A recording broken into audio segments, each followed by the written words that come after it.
उठते ही दर्द हो जाता है दिमाग में, मन में। इसकी चिंता, उसकी चिंता, बहुत सारी चिंताएं है ना आजकल। फ्यूचर की भी चिंता है, गुजरे वो पास्ट की भी चिंता करते हैं। अच्छा, वर्तमान है उसकी भी चिंता, खाना खा रहे हैं, खाना सोच रहे हैं कुछ बात, चिंता से भरी बात। तो अपना जो क्लियर डायरेक्शन है ना, उस पे ध्यान लगा, उससे अटैचमेंट कर लो भाई साहब। भगत प्रहलाद हिरण्यकश्यप के पुत्र थे और उनकी बहन थी होलिका। होलिका के पास एक वरदान था कि वो जल नहीं सकती। यस और नो? नो, होलिका के पास ऐसा कोई वरदान नहीं था कि वो जल नहीं सकती। होलिका के पास ऐसी चादर थी जो ओढ़ने के बाद वो जल नहीं सकती थी।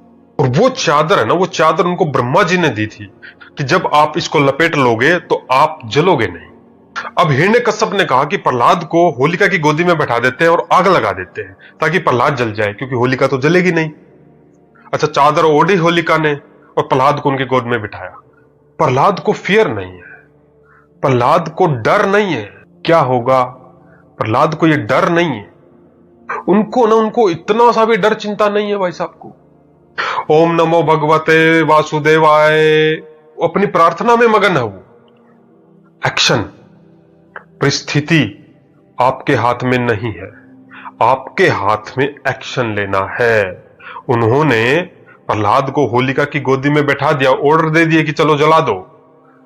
प्रहलाद एक्शन ले रहा है भाई, भगवान को याद कर रहा है, एक्शन ले रहा है, रो नहीं रहा है कि मेरे साथ ऐसा क्यों क्यों क्या क्या, नहीं, निडर है, भय मुक्त है।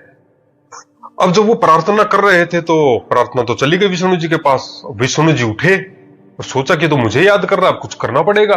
अब विष्णु जी ने सोचा कि यदि मैं होलिका को जला देता हूं तो ब्रह्मा जी का जो वरदान है ना वो टूट जाएगा, तो उनको भी रिस्पेक्ट देना जरूरी है। अगर मैंने होलिका को जला दिया तो ब्रह्मा जी भी कहेंगे कि आपने ये क्या किया, मेरा वरदान था, आपने वरदान तोड़ दिया, तो एक गुलाना हो जाएगा। तो विष्णु जी ने वरुण देव को यह आज्ञा दे दी कि बहुत तेज हवा तूफान चला दो। और हवा ऐसे तेज चलाई कि वो जो होलिका के बाहर जो चादर थी वो उड़ के लिपट के प्रहलाद के चारों ओर ऐसे लग गई और होलिका जल गई। प्रहलाद नहीं जले, क्योंकि वरदान क्या था, वो चादर जो ओढ़ लेता है ना वो जलेगा नहीं। जिस दिन आपका ध्यान कंडीशन से, बाहरी रूप से हट करके अपने आप पर चला जाएगा कि मुझे अभी क्या करना है, अगर आपका ध्यान कर्म पर आ जाता कि अभी मुझे क्या करना है, इस परेशानी में मुझे क्या करना है, इस समय मैं क्या कर सकता हूं, वो आपने एक्शन ले लिया तो भाई साहब गेम चेंज हो जाएगा, लाइफ चेंज हो जाएगी आपकी। ऐसे होता ना, कई बार हम देखते बार बार हार हो रही है गेम में, लेकिन कोई ऐसा पल आता है जब गेम चेंज हो जाता है, लोगों को लग रहा है अरे हार गया हार गया हार गया, और पासा पलट जाता है। इसको बोलते हैं गेम चेंजर। यानी गेम चेंज हो गया तो लाइफ चेंज हो गई, और गेम चेंज हो गया तो डर खत्म, डर खत्म तो लाइफ को कैसे जीना वो सीख जाते हैं। इतने से भी बात नहीं बनी, प्रहलाद को ऊपर से फेंका, हाथी से कुचलवाया, उसको मारने का बार बार बार बार प्रयास किया गया।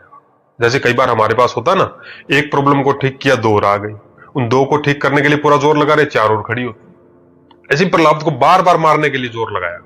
प्रहलाद बोले कि मेरे भगवान तो हर जगह है। तो हिरण्यकश्यप बोले, जो खंबा था उनके पास, बोले इस खंबे में भी है? बोले हाँ, इस खंबे में भी है।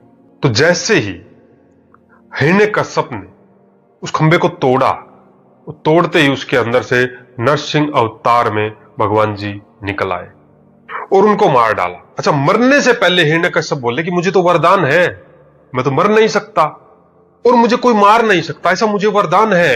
हिरण्यकश्यप बोले भगवान जी से, बोले ना कोई देवता मार सकता ना इंसान मार सकता। तो बोले मैं तो नरसिंह हूं, यानी कि मैं इंसान भी नहीं हूं, देवता भी नहीं हूं, जानवर भी नहीं हूं।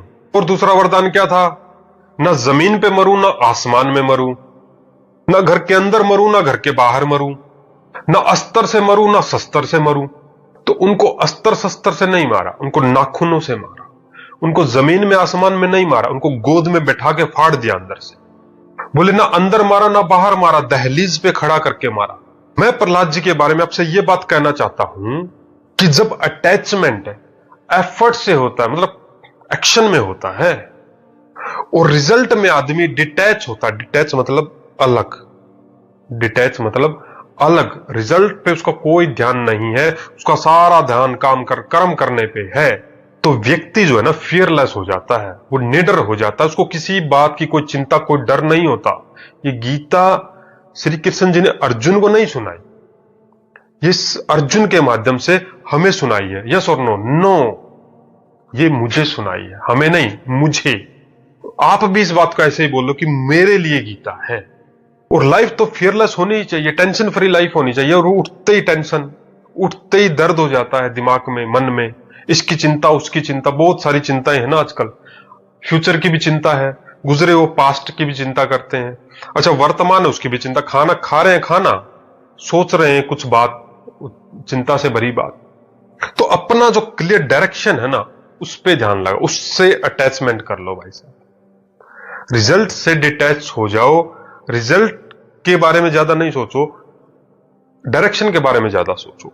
उस डायरेक्शन को सोचा, उस पर फिर एक्शन लगा दो, पूरी ताकत लगा दो। फेलियर आए, दोबारा और कोशिश करूंगा, फिर फेलियर आए, डबल ताकत लगाऊंगा अपने। मेरा भी इस पे पूरा एक प्रोग्राम है, नीचे जो नंबर दिया हुआ, वेबिनार, 2 दिन का वेबिनार है, पूरा माइंड सेट पे। कभी जिंदगी में टेंशन नहीं होगी, लाइफ ऑटोमेटिक चलेगी।